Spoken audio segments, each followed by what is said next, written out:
Fala pessoal, eu sou Regis Codes, arquiteto, e você está assistindo o nosso vídeo número 5 da nossa websérie sobre o guia definitivo para aquisição de terreno. Nele a gente vai falar um pouquinho sobre aspectos físicos do terreno que você pode verificar para evitar dor de cabeça e fazer uma compra mais segura. Então fica com a gente, eu já convido você a curtir esse vídeo, a se inscrever no nosso canal, tem algum botãozinho aqui embaixo, e também compartilhar. Se você já quiser deixar o seu comentário, fazer alguma sugestão, será muito bem-vinda e muito bem-vindo esse comentário. Então, acompanha aí que a gente vai ter mais informação importante sobre como comprar um terreno sem ter dor de cabeça depois. O primeiro aspecto físico relevante para você entender ali o seu terreno é o relevo. Então, você chegando no seu terreno e verificando que ele tem um desnível muito grande, ou seja, se ele vai do início do terreno subindo ou se ele vai descendo, é importante você verificar isso porque isso pode gerar um custo de aterro ou de retirada de material, ou pode gerar um custo de contenção. Se você for fazer um corte no terreno, você vai precisar conter a terra que estava apoiada naquela que você retirou. Então, você tem que verificar, por exemplo, se o terreno está próximo a alguma encosta, se o terreno ele apresenta retenção de água, se ele é um terreno que é alagadiço, se o terreno está próximo a lagoas, se o terreno ele apresenta ali vegetações que podem cobrir alguma falha no terreno, como uma grota. Isso tudo pode influenciar no teu custo de obra. Então é bom verificar o relevo. Claro que o relevo ele pode ser um grande fator para uma arquitetura diferenciada. Então, terrenos com inclinações grandes, eles favorecem a edificação com vários níveis. Claro que isso tudo tem que ser analisado perante o custo da obra. Obras que são escalonadas, elas normalmente são mais caras do que obras que são em terrenos planos. Então, é bom verificar isso. Um terreno que da parte da frente vai descendo e ficando mais profundo nos fundos, é um terreno que a gente chama em declive, ele vai descendo. Se o seu terreno na parte da frente, próximo à rua, ele é mais baixo e vai ficando mais alto para o fundo, ele é um terreno em aclive. Os dois você tem que ter bastante atenção. O primeiro porque se ele vai descendo para a parte dos fundos e você vai ter uma casa nivelada, você vai ter um grande aterro a fazer. Quanto maior o declive, maior esse aterro, maior esse custo de aterrar e nivelar esse terreno. Além do custo de conter esse aterro. Então você vai ter que ter uma parede que vai segurar esse aterro que você fez.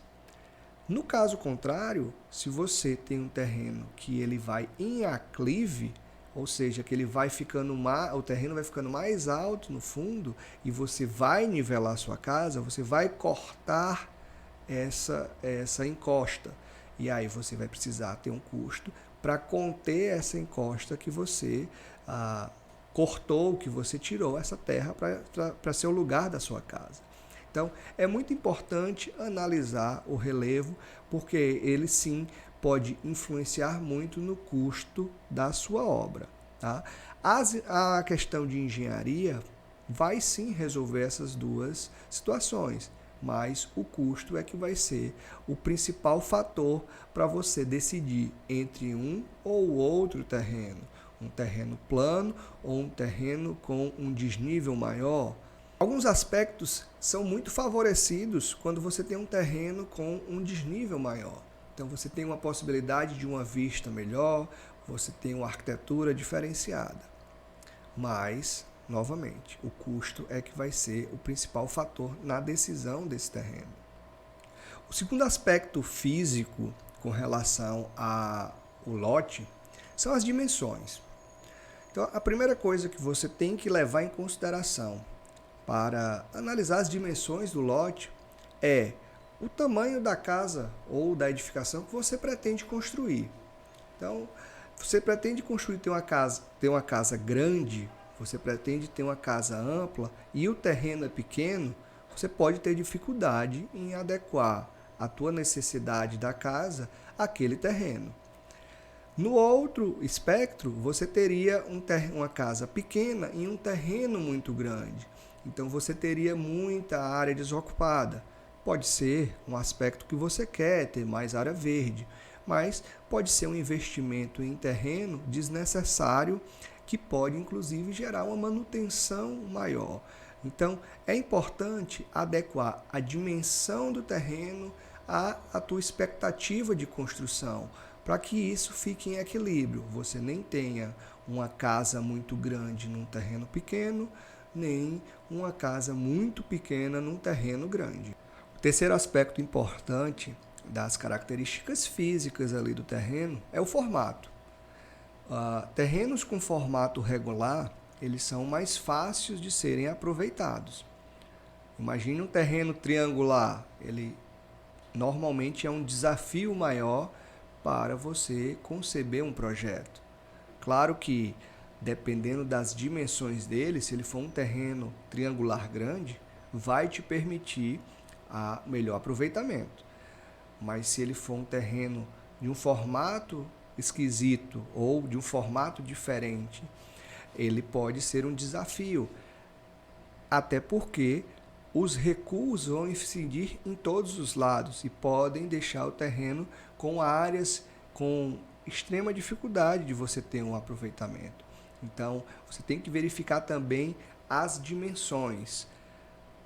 Uma coisa que é extremamente importante: terrenos muito estreitos, eles podem ser inviáveis de construir porque você ainda vai incidir os recuos laterais. Então, é bom verificar todos esses aspectos físicos para que você não tenha um terreno que o aproveitamento dele seja muito baixo. Por fim, o último aspecto ali físico que nós verificamos é a posição da quadra. É uma opção do cliente um lote no meio da quadra, ou seja, que tem lotes dos dois lados, ou lotes de esquina. Então, os lotes de esquina, eles normalmente nos loteamentos são maiores, porque pela legislação, e aí a gente volta nos vídeos anteriores que a gente explicou a legislação, ele tem recuos frontais para dois lados. Todos os lados que você está faceando uma rua, você tem um recuo frontal. Então, ele tem um aproveitamento menor. Então, o lote normalmente é maior, mas a possibilidade de construção é similar à de um lote menor no meio da quadra. Outros aspectos podem ser envolvidos nisso. Já escutei clientes falando que um lote de meio de quadra é mais seguro, porque você não tem um muro para a rua. Então, são questões muito pessoais, mas que devem ser levadas em consideração, como os recuos, como o próprio aproveitamento. Então, na hora de você decidir a compra, é bom levar em consideração se você tem um lote de esquina maior, mas com recuo também maiores, ou um lote de meio de quadra. É sempre bom colocar isso na ponta do lápis na hora de decidir a compra do teu imóvel. Então, é bom levar em consideração todos esses aspectos na hora de decidir o terreno. Eu vou deixar o meu convite para você se inscrever no nosso canal. A gente cada vez está trazendo mais informação bacana. A gente quer realmente contribuir para que mais pessoas façam uma compra consciente do terreno e tenham o seu sonho realizado. Então, se inscreve no nosso canal, ativa o sininho para ser avisado dos próximos vídeos, curte e comenta aqui embaixo. Sua opinião realmente é bem importante para a gente. Te espero no próximo vídeo e até logo.